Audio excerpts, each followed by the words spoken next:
Assalamualaikum warahmatullahi wabarakatuh. Waalaikumsalam. Alhamdulillahirabbil alamin. Selamat malam semuanya. Ya, pada malam hari ini malam Jumat ya. Semoga semuanya dalam Iya, Pak. keadaan sehat walafiat. Amin. Setelah selesai melakukan pekerjaannya masing-masing ya. Ada yang bekerja, ada yang sedang berkumpul dengan istri, suami. Jadi dimanapun teman-teman berada, semoga selalu diberikan kesehatan. Ya, jadi pada malam hari ini kita lanjutkan materi kita pada program studi teknik industri. Jadi salah satu rumpun ataupun pembahasan dalam program studi teknik industri, kita mengenal mata kuliah yang disebut dengan ekonomi teknik. Jadi walaupun kita seorang industrial engineer ya yang sudah bekerja, tetapi tetap memasukkan keilmuan ekonomi ya dalam perhitungan industri. Jadi subbab pada mata kuliah ekonomi teknik kesempatan ini adalah metode evaluasi investasi. Jadi setelah sebelumnya kita sudah sempat membahas tentang metode-metode untuk melakukan suatu investasi ya. Jadi bagaimana sih kita mengetahui apakah investasi yang akan kita lakukan akan memberikan keuntungan, apakah sebaliknya memberikan kerugian. Tentu seorang industrial engineer ataupun seorang ekonom itu harus mampu menganalisa berdasarkan data-data yang ada. Jangan sampai suatu investasi yang seringkali selalu membutuhkan biaya yang besar akan memberikan dampak negatif ataupun tidak memberikan keuntungan jangka panjang.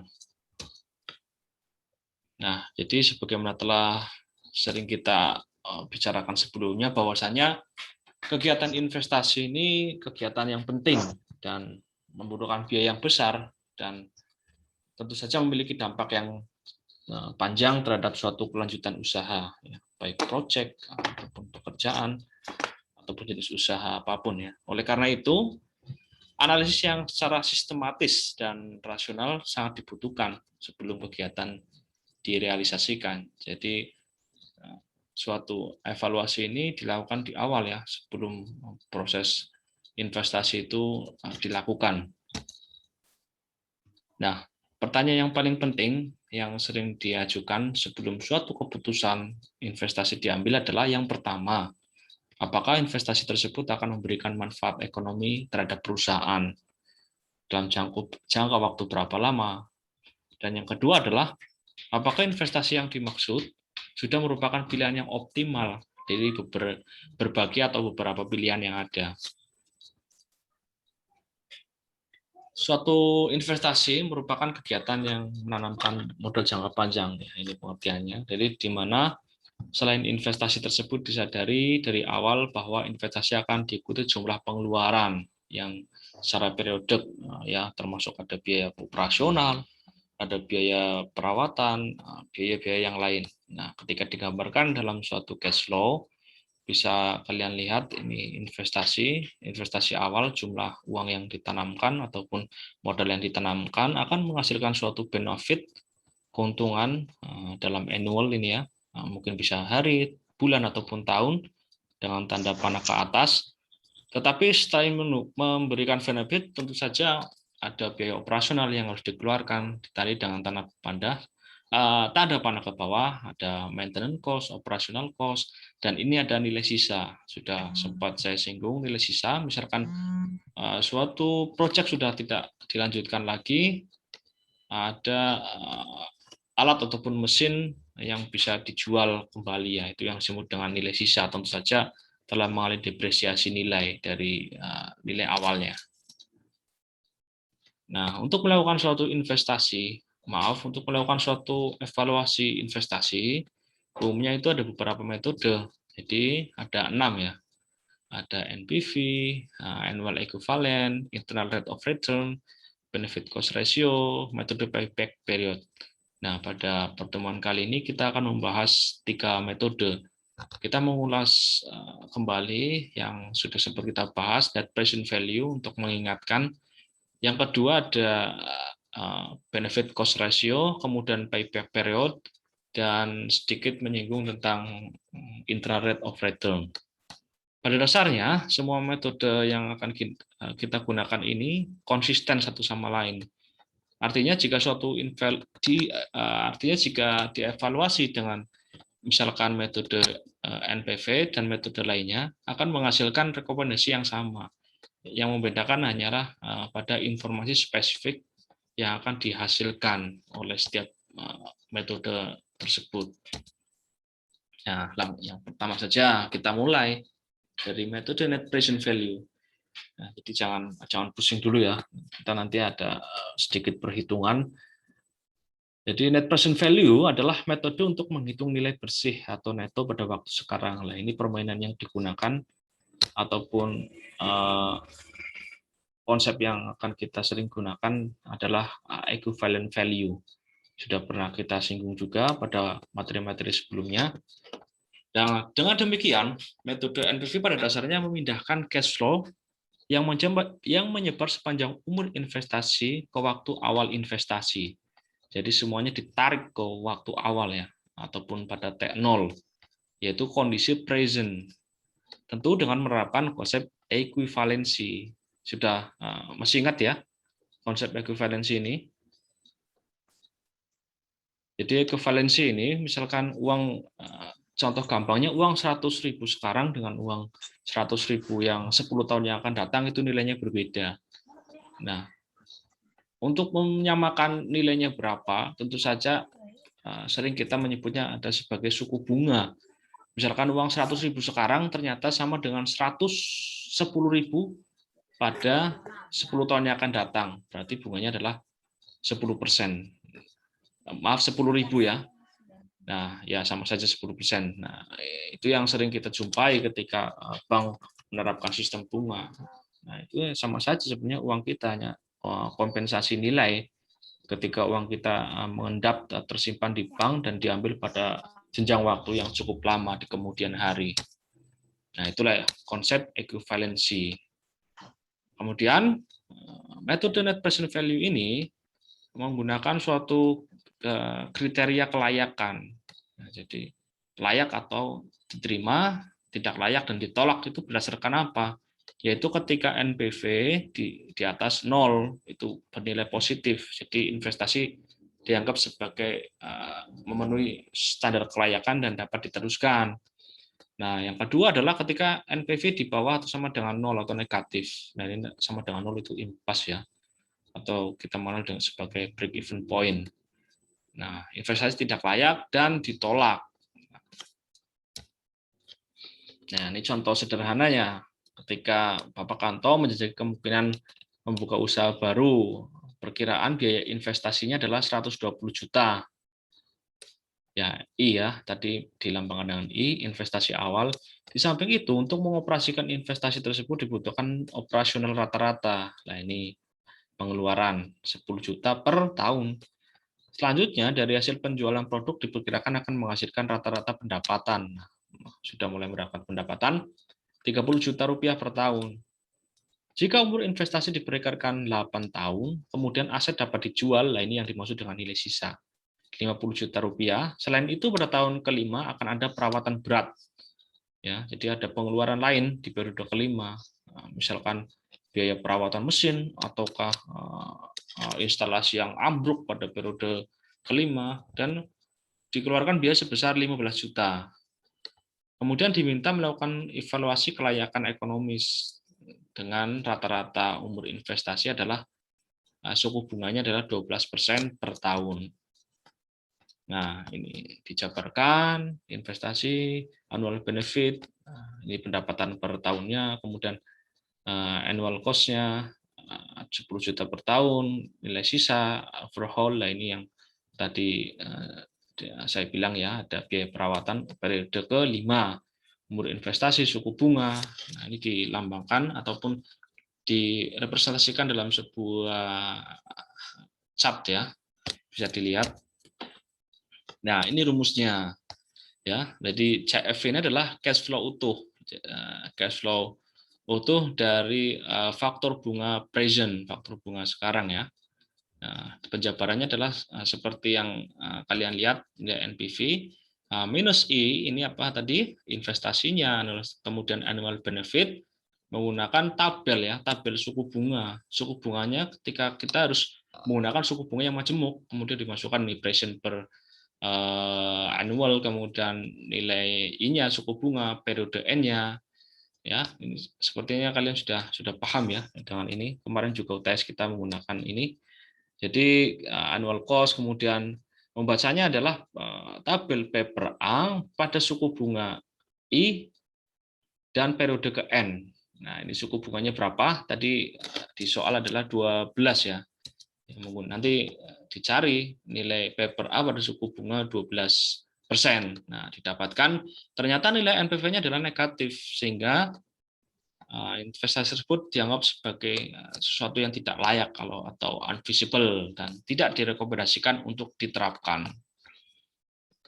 Nah, itu NPV. Ini rumusnya, ini penjabaran rumusnya.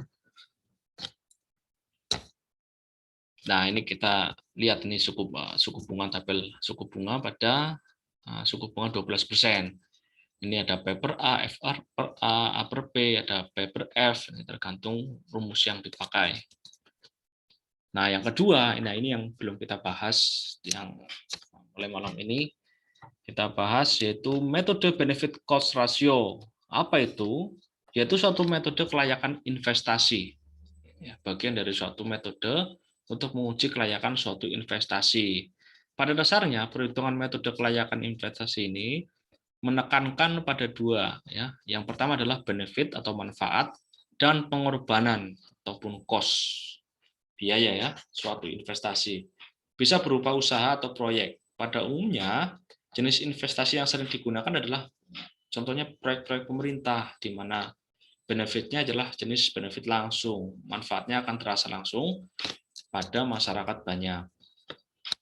Nah, contoh dari proyek pemerintah adalah pembangunan jalan tol. Nah, nilai benefit yang bisa didapatkan dari proyek tersebut adalah tentu saja efisiensi waktu tempuh antara misalkan tol Jakarta-Bandung tadi ya, waktu tempuhnya jadi semakin pendek. Kemudian memberikan kenyamanan berkendara karena jalan yang dibuat senyaman mungkin. Nah, tetapi dari sisi yang lain tidak hanya mendatangkan manfaat saja, investasi juga mendatangkan pengorbanan yang digolongkan ke dalam cost. Misalkan kerugian tanah pertanian tergerus dan sebagainya. Nah, ini identifikasi antara benefit dan cost. Dalam melakukan benefit dan cost analysis, kita sering dihadapkan kerancuan pengertian antara benefit, disbenefit, manfaat ya ataupun manfaat negatif, ongkos dan pendapatan. Ini benefit adalah semua manfaat yang akan dirasakan oleh masyarakat umum dengan terlaksananya proyek. Kemudian disbenefit, dampak negatif, ongkos adalah pengeluaran-pengeluaran. Nah, ini rumusnya.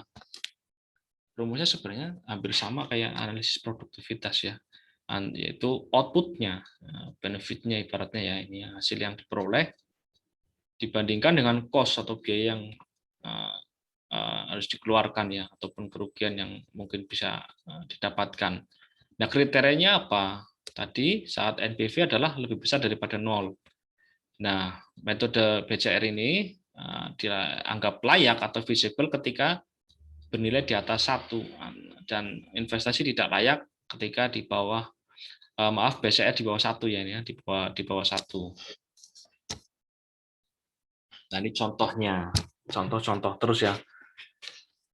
Nah, dalam rangka pengembangan usaha, ini suatu perusahaan merencanakan investasi baru ya. Mereka merencanakan suatu investasi senilai berapa? 1.200 juta. Perkiraan pendapatannya adalah ternyata mereka baru mendapatkan pendapatan pada tahun kedua sampai tahun ke-7. Berapa? Yaitu sebesar 400 juta rupiah benefitnya. Setelah itu menurun gradien sebesar 15 juta per tahun. Nah, setelah mereka mendapatkan pendapatan selama 7 tahun senilai 400, kemudian ada mulai terjadi penurunan sebesar 15 juta mulai tahun ke-7. Dan sedangkan biaya operasional dikeluarkan mulai tahun ke-1 sebesar 50 juta rupiah dan selanjutnya naik gradien sebesar 10 juta rupiah. Jadi jika dilambangkan dengan garis naik ya. Jadi pengeluarannya itu semakin lama semakin naik. Umur investasi tersebut diperkirakan bertahan selama 12 tahun. Dan nilai sisanya adalah 500 juta. Di samping itu ada pendapatan ya, lump sum pada tahun ke-6. Ada sebesar 300 juta dan biaya overhaul, ini biaya perawatan ya, pada tahun ke-7 selain biaya tadi ya sebesar berapa tadi biaya pengeluaran tahunannya, mereka ada tambahan pengeluaran di periode ke-7 sebesar berapa 100 juta rupiah. Kemudian kita diminta untuk menghitung benefit cost ratio-nya untuk BCR. Nah, kita identifikasi pelan-pelan. Jadi ketika digambarkan dalam suatu aliran uang nih ya, bisa dilihat di samping kiri atas. Nah, ini tanda panah ke atas saya sudah terangkan tadi, ini terkait dengan benefit, dan tanda ke bawah ini adalah cost atau biaya yang harus kerugian sesuatu yang tidak menguntungkan lah bagi perusahaan. Ini ada tadi periode ke-7 ya, overhaul ini biaya perawatan senilai 100 juta. Kemudian ada pendapatan senilai 400 juta, ini annual benefit-nya tiap tahun. Mereka untung mulai tahun kedua. Nah, ini kosong kan tahun pertama, mereka baru mendapatkan untung. Nah, mulai tahun ke-6 ini jadi mereka tahun ke-7 ya. Kemudian tahun ke-8 mereka sudah mulai penurunan sekitar 15 juta per tahunnya. Jadi semakin lama semakin menurun. Nah, ini yang dimaksud dengan gradien. Nah, ini juga malah naik ini pengeluarannya ini gradiennya. Ya, jadi ada 2 gradien, ini gradien pendapatan, nah ini kenaikan pengeluarannya 10 juta. Nah, kemudian dihitung nilai BCR-nya berapa. Nah, ini nilai sisanya ya 500 juta. Nah, ini BCR ini didapatkan tadi adalah benefit per cost. Nah, ini adalah benefit per cost. Nah, ini kita nanti penggunaannya masih menggunakan grafik yang sama ya, tabel yang sama. Ada suku bunga 10. Ini rumusnya. Jadi kita cari dulu yang termasuk ke dalam bagian menguntungkan bagi perusahaan untuk bagian pembilangnya. Nah, ini dijabarkan apa saja, ada annual benefit senilai 400 juta rupiah, kemudian pada tabel present per annual ya. Nah, ini membacanya ini adalah suku bunganya 10, kemudian ini adalah N. N adalah periodenya 11 ya, ini belum dihitung. Kemudian present per future ini I-nya masih sama, jadi I-nya semua sama karena diketahui dari soal suku bunganya adalah 10%. Nah, begitu didapatkan benefitnya. Benefit ini ternyata ada min, ini kok ada min, min maksudnya apa? Ini adalah gradien. Jadi penurunan pendapatan dihitung menggunakan tabel P per G tetap ya sama, kemudian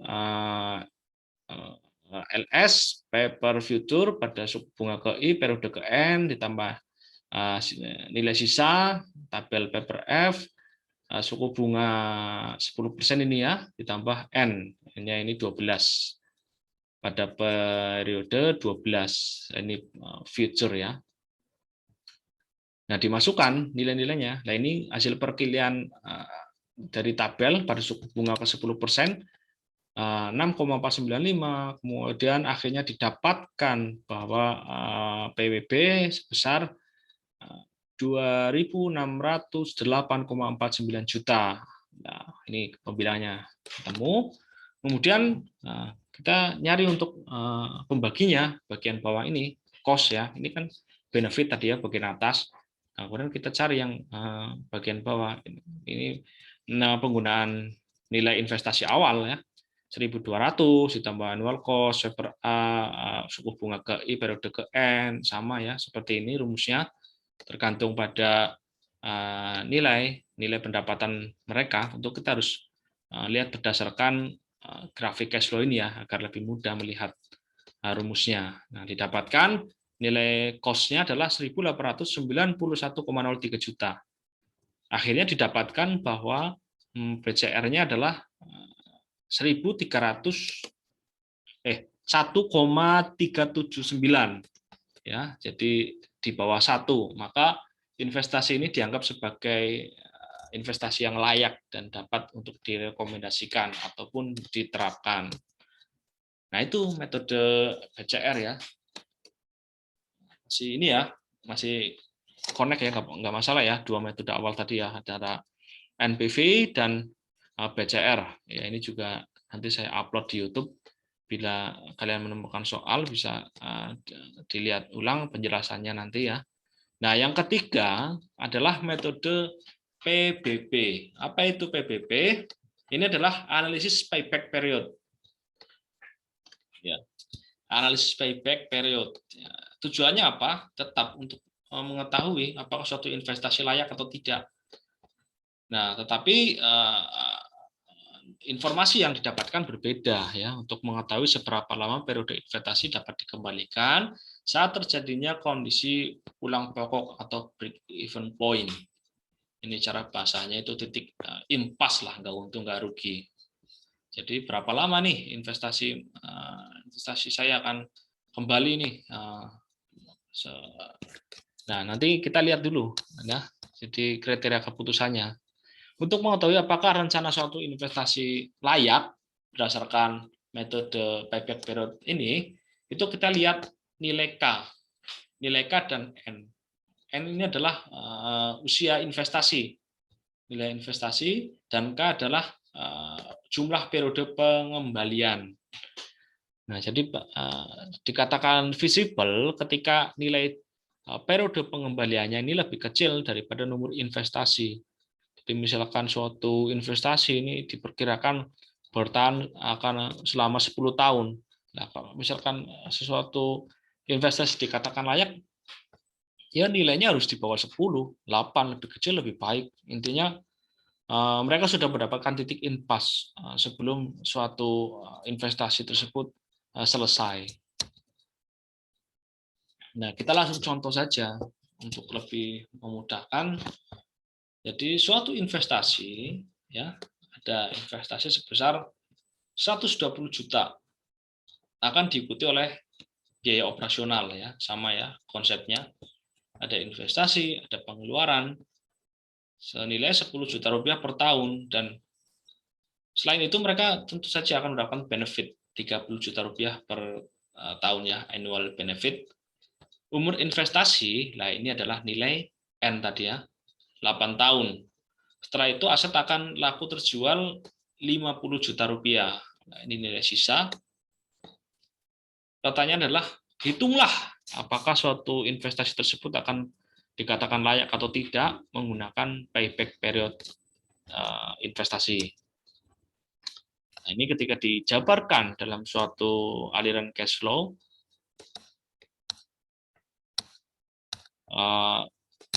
sama ya. Jadi nilai bawah ini adalah nilai investasinya, kemudian annual cost-nya, pengeluaran tiap tahunnya, kemudian pendapatan tiap tahunnya. Nah, ini suku bunganya adalah 12% dan nilai sisanya adalah 50 juta. Nah, yang pertama, investasi per annual benefit kali periode waktu. Ya, ini rumusnya ya. Kemudian dimasukkan saja nilai investasinya 120 juta, annual benefit-nya berapa? 30 dikurangi pengeluaran 10 juta kali tahunnya. Ya, satuan tahun. Jadi didapatkan nilai K-nya adalah 6 tahun. Karena nilai K ini di bawah N ya, jadi usia prediksi dari suatu investasi, maka periode pengembalian investasi ini memenuhi syarat atau yang disebut dengan layak. Nah, perlu kalian ketahui kalau penilaian sistem evaluasi tidak memperhatikan faktor bunga ya, payback period ini ya. Nah, ada 3 metode tadi. Sebenarnya yang sering kita dengar adalah metode internal rate of return. Nah, kita akan ulas sedikit saja.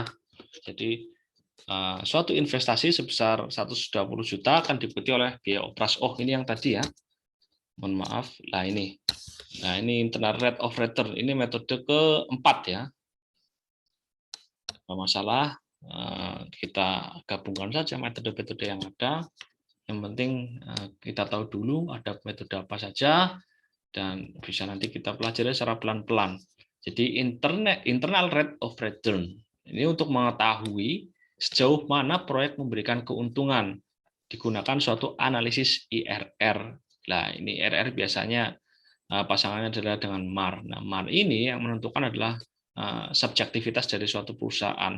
Standarnya biasanya mereka menggunakan suku bunga. Nah, ini kita satuannya adalah yang akan dicari adalah persentase IRR yang merupakan tolak ukur dari keberhasilan proyek. Penggunaan investasi akan layak jika diperoleh IRR yang persentasenya lebih besar dari tingkat suku bunga bank yang ditentukan. Ya, tentu saja harus lebih besar. Kalau tidak ya sama saja, nggak ada keuntungan. Karena proyek berada dalam keadaan yang menguntungkan. Demikian juga sebaliknya, jika IRR lebih kecil dari tingkat suku bunga bank yang ditentukan, berarti proyek merugi, jadi tidak layak untuk dilaksanakan. Nah, ini tetap prinsipnya itu ekuivalensi ya, ekuivalensi nilai ya tadi ya. Jadi suku bunga dia harus lebih besar nilai IRR-nya. Nah, tujuan perhitungan IRR ini adalah untuk mengetahui persentase keuntungan dari suatu proyek tiap tahun. Selain itu, IRR juga merupakan alat ukur kemampuan proyek dalam mengembalikan bunga pinjaman. Pada dasarnya, IRR merupakan menunjukkan tingkat bunga yang menghasilkan NPV sama dengan 0. Nah, ini ada kaitan erat antara NPV dan IRR. IRR menunjukkan tingkat bunga yang menghasilkan NPV sama dengan 0. IRR-nya berapa? Jadi ini bisa ditarik ulur ya antara NPV dan IRR. Dengan demikian, untuk mencari IRR, kita harus menaikkan diskon faktor sehingga mencapai nilai NPV dengan sama dengan 0. Nah, ini nggak masalah ya, kita bahas next time aja kelanjutannya. Memang kalau IRR ini agak rumit ya, tidak seperti perhitungan metode-metode sebelumnya. Ya, begitu saja materi kita pada pertemuan kali ini. Masih berkaitan dengan evaluasi investasi. Jadi kita berbicara tentang ekonomi tentu tidak lepas dan tidak jauh dari perhitungan. Ya, silakan jika ada respon